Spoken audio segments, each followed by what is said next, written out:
శాశ్వతమైన ప్రేమతో మనల్ని ప్రేమిస్తున్నారు యేసు ప్రభువారు. మన కొరకు ఆయన శిలువ మీద ప్రాణం పెట్టారు. ఆయన నమ్మిన వారందరికీ కూడా ఉచితంగా రక్షణ ఇస్తున్నారు. ఆ ప్రేమ గల యేసు ప్రభువారు త్వరలో వస్తున్నారు రెండోసారి ఈ లోకానికి. ఆయన నమ్మిన వారందరినీ కూడా పరలోకం తీసుకెళ్తారు. ఆ ప్రేమ గల యేసు ప్రభు నామపేట మిమ్మల్ని అందరినీ కూడా మన కడవరి కాలం కార్యక్రమానికి ఆహ్వానిస్తున్నాను. ప్రియ సోదరి సోదరులారా, మనం పరలోకమును గూర్చి ధ్యానం చేస్తున్నాం బైబిల్ గ్రంథాన్ని నుంచి. ఇది 9వ ఎపిసోడు. పరలోకమును గూర్చి 9వ ఎపిసోడు. ఇంకా అనేకమైన విషయాలు ఉన్నాయి కనుక వచ్చే కార్యక్రమంలో కూడా 10వ ఎపిసోడ్లో కూడా పరలోకమును గురించి నేర్చుకోబోతున్నాం. ఇది నాన్న 9వ ఎపిసోడు. ప్రార్థన చేసుకుని ఈ యొక్క దిన వాక్యంలో కొనసాగుదాం. పరిశుద్ధ ప్రేమగల మా తండ్రి, మీకు స్తుతులు స్తోత్రాలు వందనాలు చెల్లిస్తున్నాం. మమ్మల్ని, మా కుటుంబాన్ని, మా సంఘాలని, మా ప్రాంతాలను మీరు ప్రేమించారు. మీ కృపతో కాచి కాపాడారు. ఈ సంవత్సరంలో మొదటి నెల అంతా కూడా గడిచిపోయింది ప్రభువా. మీ కృప ద్వారా ఈ 2వ నెలలో ప్రవేశించాం. మమ్మల్ని ప్రత్యేకంగా మీరు ఆశీర్వదించండి. మీ కృపా సన్నిధి మాతో ఉంచండి. మెండైన ఆధ్యాత్మిక శారీరక దీవులు మాకు అనుగ్రహించండి. పరలోకమును గూర్చి లోతైన మర్మాలను మేము నేర్చుకోవటానికి పరలోకపు జ్ఞానాన్ని మాకు ప్రసాదించండి. పరిశుద్ధాత్మతో మమ్మల్ని నింపండి. ఈ వాక్యాన్ని ఎవరైతే వీక్షిస్తున్నారో, ఈ పరిచర్య ముందుకు కొనసాగడానికి ఎవరైతే సహకరిస్తున్నారో వారందరినీ, వారి కుటుంబాన్ని ప్రత్యేకంగా దీవించండి ప్రభువా. మీరే ఆశీర్వదించండి. ఈ యొక్క నెలలో కొంతమంది యవన బిడ్డలు ప్రభువా, వారు పరీక్షలు రాయవలసి ఉన్నది. వారి పరీక్షలు ప్రారంభమవుతున్నావు ప్రభువా. వారికి మీకు సహకారం అందించి మీరే వారిని దీవించవలసిందని, వారు మీరే ప్రత్యేకంగా దీవించవలసిందని యేసు నామమును బట్టి అడుగుచున్నాను తండ్రి, ఆమేన్. ప్రియ సోదరి సోదరులారా, మనము పరలోకమును గూర్చి 9వ ఎపిసోడు. పరలోకంలో ఎవరు ప్రవేశింపగలరు అనే అంశాన్ని మనం ధ్యానించబోతున్నాం. Who can enter in to heaven? ప్రియ సోదరి సోదరులారా, పరలోకం వెళ్ళాలంటే మనకు యోగ్యత ఉన్నదా? ఆ పరలోకంలో నిత్య జీవాన్ని కలకాలం ఆస్వాదించడానికి ఎవరికి సాధ్యం? మనం రక్షణ పొంది ఆ యొక్క రక్షణను పరలోకంలో కలకాలం కూడా ఆనందించాలంటే అది సాధ్యమా? బైబిల్ గ్రంథం దీని గురించి ఏం చెప్తుంది అనే విషయాలు మనం బైబిల్ గ్రంథం నుంచి ధ్యానించబోతున్నాం.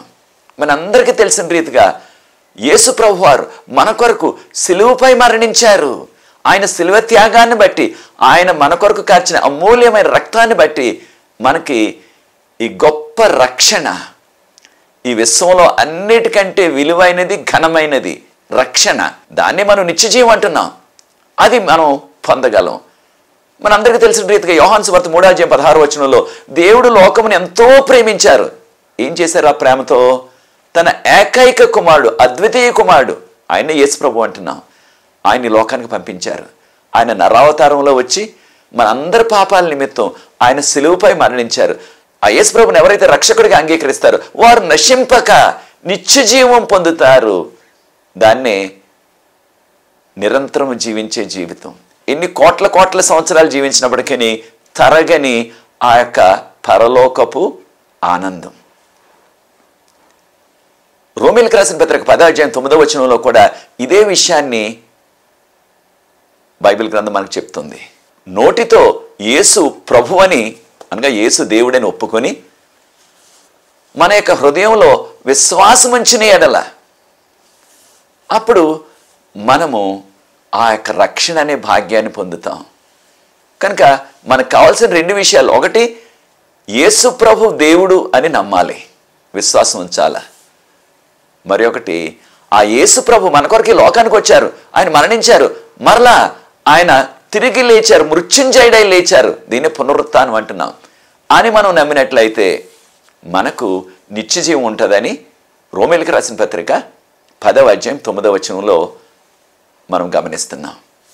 కనుక ప్రియ సోదరి సోదరుడా, యేసు ప్రభుని ఎవరైతే నమ్ముతున్నారో వారికి నిత్యజీవం ఉన్నది. ఒట్టి నమ్మి అలా ఊరుకుంటే దానివలన మనకి నిత్యజీవం రాదు. నమ్మిన వారు ఏం చేయాలి అనే విషయాన్ని కూడా మార్కు సువార్త 16:16 మార్క్ 16:16 మార్కు సువార్త 16:16 మనం గమనించినట్లయితే, నమ్మి బాప్తీసం పొందువాడు రక్షించబడును, నమ్మని వారికి శిక్ష విధించబడును. కనుక యేసుప్రభు దేవుడిని నమ్మినట్లయితే ఆ నమ్మిన ప్రతి వ్యక్తి, స్త్రీ అయినా పురుషుడైనా సరే, వారు నీటిలో ముంచటం బాప్తీసం తీసుకోవాలా. యేసుప్రభు ముంచటం బాప్తీసం తీసుకున్నారు. అలాగే బైబిల్ గ్రంథంలో ఎప్పుడు బాప్తిసం గురించి చెప్పబడినప్పటికీ వారు మంచటం బాప్తిసం తీసుకున్నారు. ఆ విధంగా బాప్తిసం తీసుకోవాలా. బాప్తిసం తీసుకున్న తర్వాత మన యొక్క సొంత కార్యాలు చేస్తే కుదరదు. లేకపోతే మనకి ఇష్టమైన కార్యాలు కాదు మనం చేయవలసింది. ప్రియ సోదరి సోదరులారా, దేవునికి ఇష్టమైన కార్యాలు మనం చేయాలా. అలా చేసినట్లయితే మనకు ఆ యొక్క రక్షణ, ఆ యొక్క నిత్యజీవం మనకు కలుగుతుంది. కనుక దేవుని బిడ్డలుగా ఎప్పుడైతే మనం యేసుప్రభువు నమ్మి ముంచడం బాప్తిసం తీసుకుంటున్నామో అప్పుడు బహిరంగంగా మనం యేసుప్రభు దేవుడని మనం చాటి చెప్తున్నాం అన్నమాట. బహిరంగంగా ఇది ఖచ్చితంగా మనం చెయ్యాలా. యేసుప్రభు నమ్మాలా రక్షకుడని, ఆయన నా కొరకు మరణించారు మరలా తిరిగి లేచారని నమ్మాలా, ఆయన నామపేట ముంచడం బాప్తిసం తీసుకోవాలా. అప్పుడు మనం పరలోకంలో అడుగు పెట్టడానికి, పరలోకంలో జీవించడానికి, పరలోకంలో నిత్యం కూడా నివసించడానికి మనకి ఆ ఆధిక్యత కలుగుతుంది.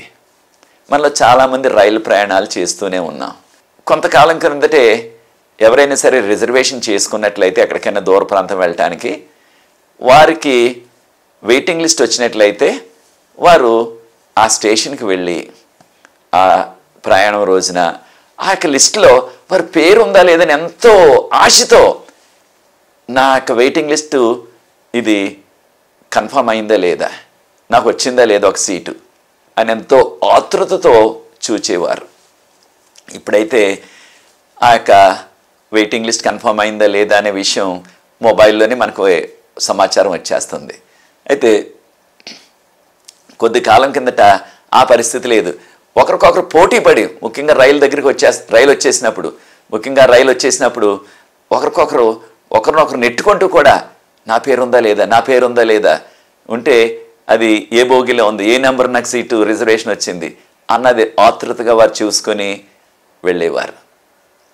అదే రీతిగా పరలోకం వెళ్ళటానికి కూడా పరలోకంలో వెళ్ళేవారు ఎవరున్నారు, పరలోకంలో ఎవరికి చోటు ఉంటుంది అనే విషయాన్ని కూడా బైబిల్ గ్రంథంలో మనం చూడవచ్చు. బైబిల్ గ్రంథంలో మనకి ఎవరు వెళ్ళరు అనే విషయం మాత్రం చాలా క్లియర్గా, చాలా తేటతెల్లంగా చెప్పబడ్డది. ఆ యొక్క లిస్టు ఒకటి, ఎవరు పరలోకంలో చేరలేరు అనే లిస్టు 3 చోట్ల మనకి ప్రదర్శించబడ్డది. ఆ 3 లిస్టులు ఒక్కసారి మనం చూసుకున్నట్లయితే, దానిలో మన పేరు లేకపోయినట్లయితే అప్పుడు మనం ఖచ్చితంగా మనం పరలోకానికి వెళ్ళే జాబితాలో ఉన్నామని మనకు భరోసా వస్తుంది. ఇక్కడ వెళ్ళేవారి జాబితా లేదు, కానీ వెళ్ళని వారు ఎవరైతే అర్హులు కారో అనే విషయాన్ని చెప్పబడ్డది. ఎవరు అర్హులు కాదు, ఎవరైతే పరలోకం వెళ్ళటానికి అర్హత లేదో వారు అగ్నిగుండంలో కాల్చబడతారని ప్రకటన గ్రంథం 21:8 ప్రకటన 21:8 గమనించినట్లయితే ఎవరెవరు ఒక్కసారి చూడండి ఆ జాబితా. పిరికివారు, అవిశ్వాసులు, అసహ్య కార్యాలు చేసేవారు, నరహంతకులు, వ్యభిచారులు, మాంత్రికులు, అబద్ధికులు. చూచారా లిస్టును? విగ్రహారాధికులు. ఈ యొక్క లిస్ట్ అంతా ఒకసారి మనం గమనించినట్లయితే పిరికివారు అన్నారు. అనగా దేవుని నమ్మకుండా, దేవునికి పట్ల మనం పిరికివారంటే అనేక విషయాల్లో భయపడుతున్నారు. కొంతమంది నేను చర్చికి వెళ్ళినట్లయితే, బాప్తిసం తీసుకున్నట్లయితే నా సామాజిక వర్గం ఏమంటారు, నా కుటుంబస్తులు ఏమంటారు, నన్ను వెలివేసేస్తారా, నా పరిస్థితి ఏంటి అని ముందుకు రావటానికి ప్రభు అంటే ఇష్టమే, మనసులో నమ్ముతున్నారు, కానీ భయపడుతున్నారు సమాజానికి. అటువంటి స్థితిలో మీరు కూడా ఉన్నారు ప్రియ సోదరి సోదరులారా. ఇదే లిస్టు అంటే ఇదే జాబితా మరల రెండవసారి ప్రకటన గ్రంథం 22:15 ప్రకటన 22:15 రెవల్యూషన్ 22:15 ఇక్కడ కూడా దాదాపుగా అదే జాబితా చెప్పబడ్డది. ఇక్కడ కుక్కలు అనే మాట వాడబడ్డది. కుక్కలంటే కుక్కలు లేకపోతే మేకలు, గొర్రెలు, వాటి జంతువుల గురించి కాదు. ఎవరైతే ఆ యొక్క కుక్కలకున్న అలవాటు, కుక్క వాంతి చేసుకుని మరలా తన వాంతిని అదే తినేస్తుంది, అలాగే యేసుప్రభువుని నమ్ముకుని మరలా వారు లోకస్తుల్లో కలిసిపోయిన వారిని ఇక్కడ కుక్కలతో పోల్చారనమాట. తర్వాత మాంత్రికులు. రకరకాల మంత్రతంత్రాలు చేసేవారు, వాటిని నమ్మేవారు. ఆ జాబితాలో మనం ఉన్నామా ప్రియ సోదరి సోదరులారా? తర్వాత వ్యభిచారులు, నరహంతకులు అనగా హత్యలు చేసేవారు అనమాట, విగ్రహారాధన చేసేవారు, తర్వాత అబద్ధికులు. వీరందరూ కూడా నూతన యెరూషలేము పట్టణం యొక్క వెలుపల ఉంటారు. వెలుపల ఏముంటుంది? అగ్నిగుండం. దానిలో వారందరూ కూడా కాల్చబడతారు. ఈ విషయాన్ని మనం గుర్తించాలా. ఈ 2 జాబితాలు కూడా ప్రకటన గ్రంథం 21 అధ్యాయం 8వ వచనం, ప్రకటన గ్రంథం 22 అధ్యాయం 15వ వచనంలో ఉన్న జాబితాను మీరు ప్రార్థనాపూర్వకంగా నిశితంగా పరిశీలించి దీనిలో ఉన్న లక్షణాలు మనలోగాని ఉన్నాయా, దీనిలో ఉన్న ఏ లక్షణమైన ఒక్క లక్షణం, అన్ని లక్షణాలు అవసరం లేదు అనగా ఆ యొక్క మనము అవిశ్వాసం కానీ, పిరికితనం కానీ, లేకపోయినట్లయితే విగ్రహారాధన కానీ, ఆ లిస్ట్ అంతా చూడండి ఒకసారి. అబద్ధాల జీవితం కానీ మనలో ఉన్నట్లయితే మనము పరలోకానికి వారసులం కాలేము, పరలోకంలో ప్రవేశించలేము మనం.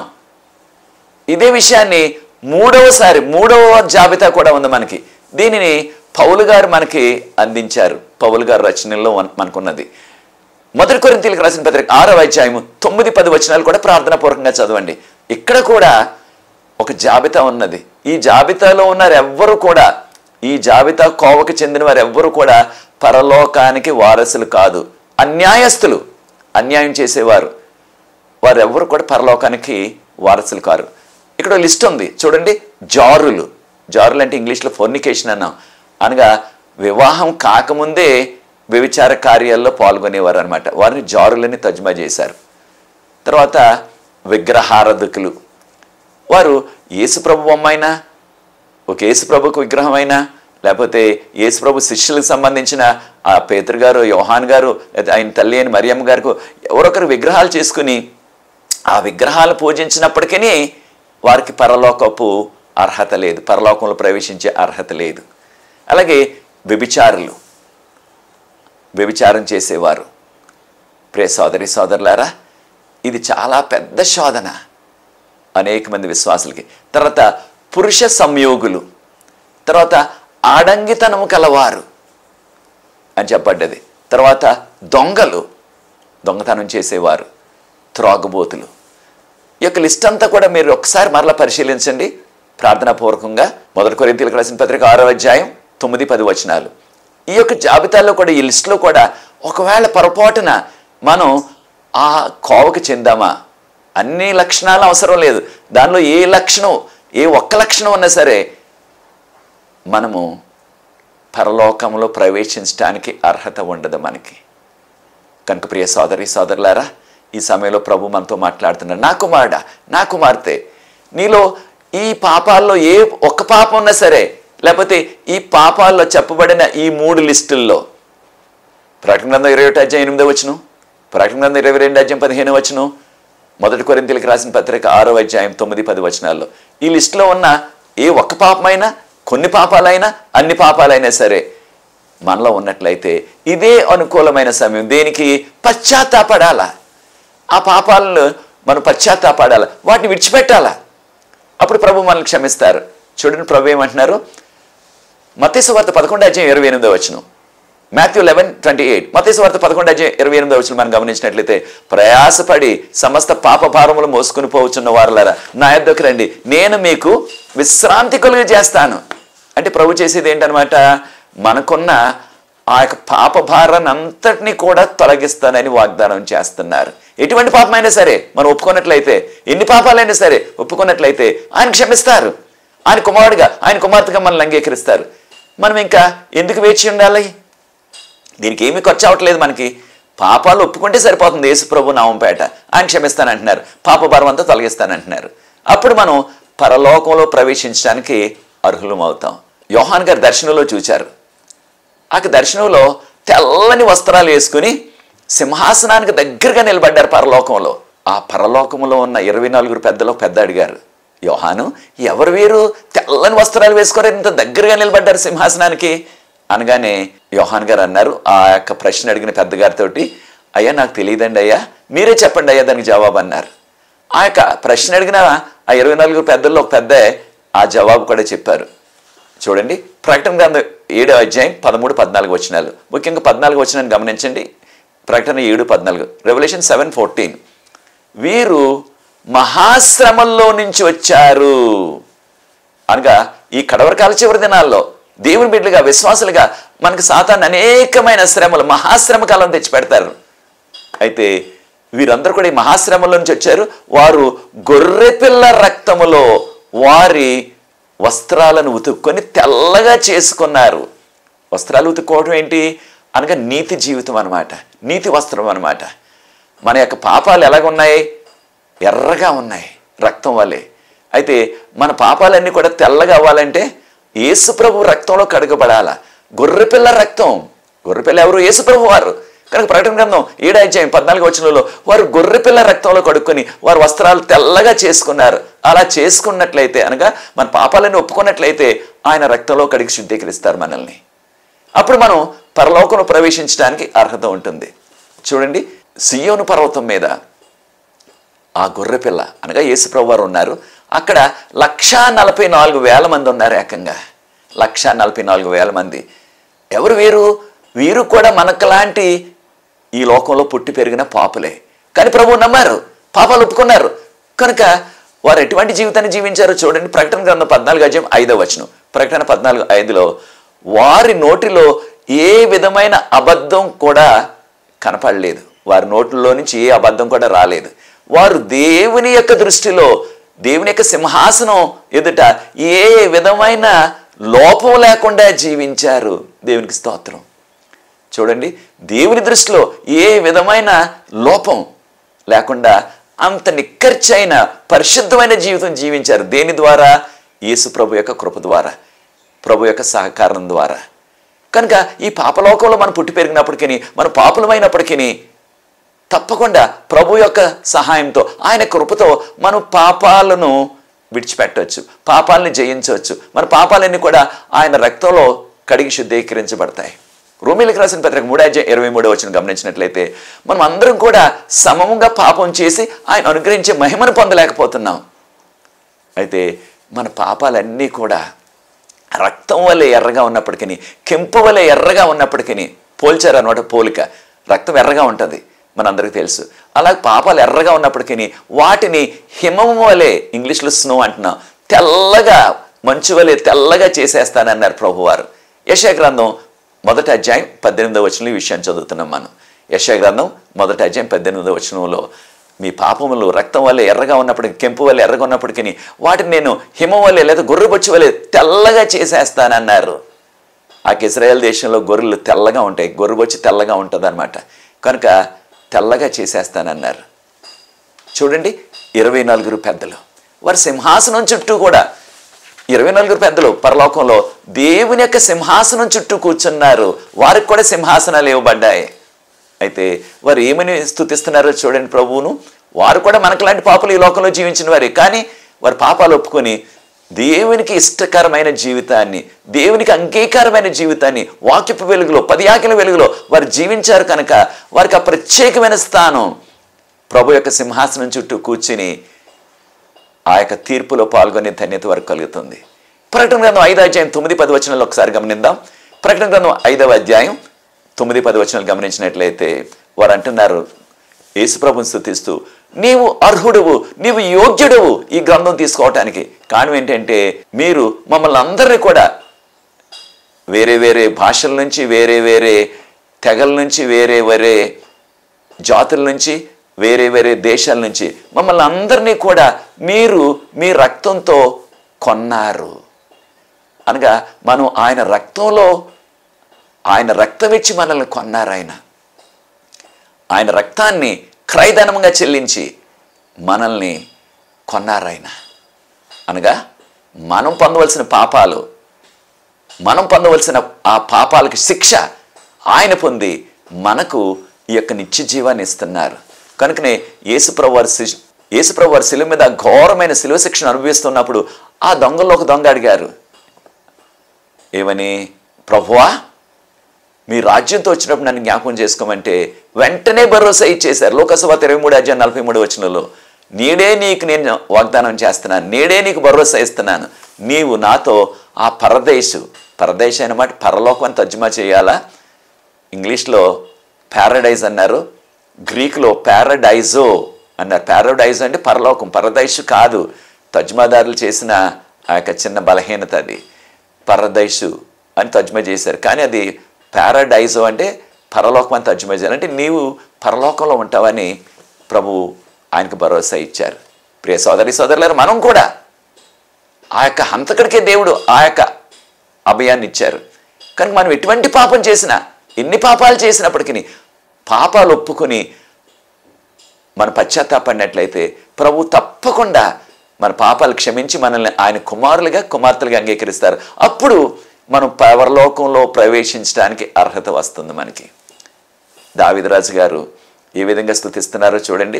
32వ కీర్తన 5వ వచనం. కీర్తన 32 5వ వచనాన్ని గమనించినట్లయితే, దోషములను కప్పుకొనక, దోషం అంటే పాపం కదా, నేను పాపాలను కప్పుకొనక నా పాపాలని ఒప్పుకున్నాను. నా దోషాలను కప్పుకోలేదు, నేను నా పాపాలను నేను దాచుకోలేదు, నా పాపాలను ఒప్పుకున్నాను.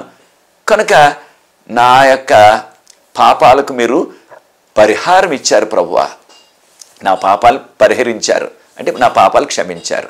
కనుక మన పాపాలను మనం కప్పుకోకుండా అనగా దాచుకోకుండా ఆ పాపాలని దేవుని సన్నిధిలో ఒప్పుకోవాలి. మనం ఒప్పుకున్నా ఒప్పుకోకపోయినా దేవునికి తెలుసు కదా మనం ఏం పాపాలు చేశామో. మనం చేస్తున్న ప్రతి రహస్య పాపం చిన్నదైనా పెద్దదైనా ఆయనకు తెలుసు. అప్పుడు మనం ఎందుకు దాచుకోవాలా? మనం పాపాలు ఒప్పుకున్నట్లయితే అది ఎటువంటి పాపమైనా, ఎంత పెద్ద పాపమైనా చిన్న పాపమైనా ఆయన క్షమించడానికి సిద్ధంగా ఉన్నారు. క్షమించి ఆయన కుమారుడిగా కుమార్తెగా అంగీకరించడానికి సిద్ధంగా ఉన్నారు. మనందరికీ తెలుసు, రాహాబ్ అనే వేశ్య ఆ యెరికో పట్టణంలో జీవించేది. అయితే దేవుని గురించి విని విశ్వాసం దేవుని గురించి విని, దేవుని ఆశ్చర్యకార్యాలు విని, ఇశ్రాయేలీయుల పట్ల ఆయన ఏం చేస్తున్నారో ఆ విషయాలు విని ఎంతో తనలో మార్పు వచ్చేసింది. విశ్వాసం తన యొక్క జీవితంలో ప్రారంభమైంది. తర్వాత రోజుల్లో విశ్వాసి అయిపోయింది. కనుక విశ్వాసం ద్వారా తాను ఎంతో పాపపు జీవితం జీవించినప్పటికీ తన విశ్వాస జీవితం ద్వారా ఆ పాపపు జీవితాన్ని విడిచిపెట్టేసింది. ప్రభు యొక్క యోగ్యమైన కుమార్తెగా మారిపోయింది. అనగా ప్రభు ఆ వేశ్యను కూడా క్షమించారు. ఈ విషయాన్ని హెబ్రీయులకు రాసిన పత్రిక 11:31 హెబ్రీయులకు రాసిన పత్రిక 11:31 బుక్ ఆఫ్ హీబ్రూస్ చాప్టర్ 11:31. విశ్వాసం ద్వారా ఈ యొక్క రాహాబు తాను రక్షించుకోగలిగింది ప్రభు యొక్క కృపను బట్టి. దానితో అది మాత్రమే కాకుండా తన యొక్క కుటుంబం అంతటిని కూడా, తన తల్లిదండ్రులు, రక్తసంబంధులు, బంధుమిత్రులు వారందరినీ కూడా తను విశ్వాసంలోకి నడిపించి వారిని కూడా రక్షించుకోగలిగింది. తక్కిన వారందరూ కూడా హతం చేయబడ్డారు ఆ పట్టణవాసులు. కానీ తన కుటుంబస్తులు వారికి ఏ హాని కలగలేదు. వారు ఇశ్రాయేలుల్లో భాగమైపోయారు. చూచారా? దీని ద్వారా మనం అర్థం చేసుకునేది ఏంటంటే, ఎంతటి పాపి అయినప్పటికీ పశ్చాత్తాపడినట్లయితే, విశ్వాసం ఉంచినట్లయితే వారిని క్షమిస్తారు. వారికి పరలోకంలో ప్రవేశించే యోగ్యత ఉంటుంది. క్రొత్త నిబంధనలో మగ్దలేని మరియ కూడా వేశ్యవృత్తే. అయితే యేసు ప్రభువును నమ్ముకున్నది. తన జీవితం మారిపోయింది. తన పాపపు జీవితాన్ని విడిచిపెట్టేసింది. తను యేసు ప్రభు పాదాలపై ఆ విలువైన అత్తరును పోసి ఆ యొక్క పర్ఫ్యూమ్ వేసి ఆయన యొక్క పాదాలని తన వెంట్రుకలతో తుడిచింది. ఎంతో విశ్వాసురాలు. యేసు ప్రభు చనిపోయిన తర్వాత ఆయన 3వ దినాన్ని లేచినప్పుడు మొట్టమొదటిగా యేసు ప్రభు ఆ యొక్క విశ్వాసకి ప్రత్యక్షమయ్యారు. తన పాప జీవితం అంతా కూడా క్షమించబడ్డది, కారణం పశ్చాత్తాపడ్డది. కనుక రోమీలకు రాసిన పత్రిక 3:24 ఒకసారి గమనిద్దాం. రోమీలకు రాసిన పత్రిక 3:24 గమనించినట్లయితే, కృప ద్వారానే యేసుక్రీస్తులో నీతిమంతులుగా తీర్చబడుచున్నాము. ఎవరి కృప? యేసు ప్రభు కృప. యేసు ప్రభు కృప ద్వారా మనం ఎప్పుడైతే మన పాపాలు ఒప్పుకుంటున్నామో ఆయన కృప ద్వారా మన యొక్క పాపాలన్నింటినీ కూడా తొలగించి ఆయన మనలను నీతిమంతులుగా తీరుస్తున్నారు, నీతిమంతులుగా ఆయన చెప్తున్నారు. కనుక ప్రియ సోదరి సోదరులారా, పరలోకంలో ప్రవేశించాలంటే మనకి యోగ్యత యేసు ప్రభు వలనే కలుగుతుంది. యేసు ప్రభు నమ్ముకున్నట్లయితే, యేసు ప్రభు వాక్యపు వెలుగులో జీవించినట్లయితే, యేసు ప్రభు వారు ఇచ్చిన ఆజ్ఞల వెలుగులో మనం జీవించినట్లయితే అప్పుడు మనం యోగ్యమైన కుమారులుగా కుమార్తెలుగా ఉంటాం. మానవులుగా మనకి అనేకమైన బలహీనతలు ఉంటున్నాయి. ఏ బలహీనత అయినా సరే దీన్నే మనం పాపం అంటున్నాం. ఈ లోకం మన జీవితంలో, ఈ లోకంలో అనేకమైన ఒడిదుడుకులకు, అనేకమైన పాపాల్లో మనం పడిపోతున్నాం. సాతానుడు మనల్ని శోధిస్తున్నాడు, ఆ పాపంలో నెట్టివేస్తున్నాడు, ఆ పాపంలో పడిపోతున్నాం. అయితే ఆ పడిపోయిన పాపంలోనే మనం ఉండిపోకుండా ఎప్పుడైనా కాలు జారి ఎక్కడైనా సరే పడిపోయామనుకోండి, ఒక చోట ఎక్కడైనా తడిగా ఉండి ఆ బురదలోనే, ఆ నీటిలోనే అలాగే కూర్చుని ఉండిపోతామా? లేదు, వెంటనే లేచిపోతాం. లేచిపోయి ఆ బురద, ఆ మురికి, ఆ యొక్క మట్టిని కడిగేసుకుంటాం. అలాగే ఏ పాపంలో పడినా సరే మనం పశ్చాత్తాపడి ఆ పాపంలో నుంచి బయటకు వచ్చినట్లయితే ప్రభు మనల్ని క్షమిస్తారు, మనల్ని దీవిస్తారు. మనందరికీ తెలిసిన రీతిగా పేతురుని ప్రభు హెచ్చరించారు. ఈ దినాన్న కోడి కుయ్యకు ముందే నీవు నన్ను బొంకుతావు అని చెప్పినప్పటికీ అలా నేను చేయనని ఆయన ప్రగల్భాలు పలికాడు. మనందరికీ తెలుసు, ఎప్పుడైతే యేసు ప్రభువుకి తీర్పు తీరుస్తున్నారో ఆ మంట దగ్గర కూర్చొని కాస్తూ ఉంటే ఆ యొక్క సేవకురాలు, అక్కడ పనిచేసే అమ్మాయి, ఈ వ్యక్తి కూడా యేసు ప్రభు శిష్యులు ఒక శిష్యుడే, అంటే నాకు ఆయన ఎవరో తెలియదు, నాకు ఆయనకి సంబంధం లేదని బొంకాడు. మనందరికీ తెలుసు 3 సార్లు బొంకాడు. ఆ విధంగా ఎప్పుడైతే కోడిపుంజి 2సారి కూసిందో వెంటనే తనకి జ్ఞాపకం వచ్చేది యేసు ప్రభు మాటలు. ఈ విషయాలు మనం మార్కు సువార్త 14:72 మార్కు సువార్త 14:72 మనం గమనించినట్లయితే ఆయన వెంటనే పశ్చాత్తాపంతో దుఃఖించాడు. ఈ విధంగా నేను బొంకేశానని. ప్రభు క్షమించారా? తప్పకుండా క్షమించారు. యేసు ప్రభు చనిపోయి లేచిన తర్వాత 40 దినాల నుండి మరలా వెళ్ళిపోకముందు ఏం చెప్పారు? పేతురు, నీవు నా గొర్రెలను కాయి, పేతురు నా యొక్క గొర్రె పిల్లలను కాయి అని యేసు ప్రభు ఆ పెద్ద బాధ్యత. గొర్రె పిల్లలను కాయటం అంటే, గొర్రెలను కాయటం అంటే విశ్వాసులందరినీ కూడా నీవే నడిపించాలా, నీవే ఇండైరెక్ట్గా చెప్పుకోవాలంటే నీవే నాయకుడు, నేను వెళ్ళిపోతున్నాను. ఇంకా ఆ నాయకత్వాన్ని పేతురుకి అప్పగించారు. 3 సార్లు బొంకిన వ్యక్తికి కూడా. దీనివల్ల ఆయన పశ్చాత్తాపడ్డాడు కనుక. ప్రియ సోదరి సోదరుల, మనలో కూడా ఎటువంటి బలహీనత ఉన్నప్పటికీ, ఎటువంటి శోధన, ఆ పాపాలని యేసు ప్రభు నామములో మనం ఒప్పుకున్నట్లయితే ప్రభు క్షమిస్తారు. పరలోకానికి మనము పాత్రలు అవుతాం. పరలోకంలో ప్రవేశించాలని ఆశిస్తున్నావా ప్రియ సోదరి సోదరుడా? ప్రార్థనాపూర్వకంగా పరలోకం ఎవరైతే వెళ్ళరో ఆ జాబితాను ఒక్కసారి నువ్వు ప్రార్థనాపూర్వకంగా పరిశీలించి దానిలో ఉన్న ఎటువంటి పరిస్థితి అయినా, అటువంటి స్థితి మన జీవితంలో ఉంటే దాన్ని విడిచిపెట్టి ప్రభువుకు యోగ్యమైన కుమారులుగా కుమార్తెలుగా జీవిద్దాం. ప్రభు మనం ఊహించిన దానికంటే త్వరగా వస్తున్నారు, పరలోకం తీసుకెళ్తారు. ఆయనతో యుగ యుగాలు కూడా ఆ నిత్య జీవితాన్ని మనం అనుభవించగలం. అది నీ నిర్ణయం అయినట్లయితే నాతో ఏకీభవించండి. ప్రార్థించి ఈ యొక్క వాక్యాన్ని ముగిస్తాను. ఇంకా మనకు అనేక విషయాలు ఉన్నాయి కనుక వచ్చే ఎపిసోడ్లో కూడా కొన్ని విషయాలు నేర్చుకోబోతున్నాం. 10వ ఎపిసోడ్లో ప్రార్థన. పరిశుద్ధ ప్రేమ గల మా తండ్రి, మీకు స్తుతులు స్తోత్రాలు వందనాలు చెల్లిస్తున్నాం. పాపంలో పుట్టాం, పాపంలో పెరుగుతున్నాం, ఈ పాపలోకంలో జీవిస్తున్నాం. ప్రభువా, మీ కృప ద్వారా మేము పాపాలు ఒప్పుకున్నట్లయితే మమ్మల్ని క్షమించి శుద్ధీకరించి మంచు వలె తెల్లగా చేస్తానని వాగ్దానం చేశారు. దాంతోపాటు పరలోకంలో ప్రవేశించే యోగ్యత ఇస్తానన్నారు. మీతో కలకాలం కూడా ఆ నిత్య జీవన అనుభవించే ఆ ధన్యత ఇస్తానన్నారు. అది మాకు అందరికీ అనుగ్రహించవలసిందని వాక్యాన్ని వీక్షిస్తున్న ప్రతి వారిని ఆశీర్వదించండి. ఈ పరిచయం ముందు కొనసాగడానికి ఎవరైతే సహకరిస్తున్న వారందరూ కూడా ఆశీర్వదించండి. ప్రభువా, మీరే మమ్మల్ని దీవించమని యేసు ప్రభువారి పరిశుద్ధమైన నామమును బట్టి ప్రార్థిస్తున్నాను తండ్రి, ఆమేన్. ప్రియ సోదరి సోదరులారా, ప్రభు మిమ్మల్ని ప్రేరేపించినట్లయితే పరిచయం ముందు కొనసాగడానికి మీరు కూడా సహకరించండి. ఈ పరిచర్యలు పాలు భాగస్తులు అవ్వండి. తెర మీద వచ్చే నెంబర్కి నన్ను సంప్రదించినట్లయితే వివరాలు మీకు అందిస్తాం. మీకు ఎటువంటి ప్రార్థన అవసరం ఉన్నప్పటికీ మాతో పంచుకోండి. ప్రతి సాయంత్రం కూడా మనకు ప్రార్థన బృందం ఉన్నది. విజ్ఞాపన ప్రార్థన చేస్తున్నాం. అనేకమైన జవాబులు ప్రవహిస్తున్నారు. ఈ యొక్క అవకాశాన్ని మీరు కూడా సద్వినియోగం చేసుకోండి. ప్రభు మిమ్మల్ని దీవించగాక. 10వ ఎపిసోడ్లో, వచ్చే ఎపిసోడ్లో పరలోకం గురించి మరికొన్ని విషయాలు నేర్చుకుందాం. God bless you.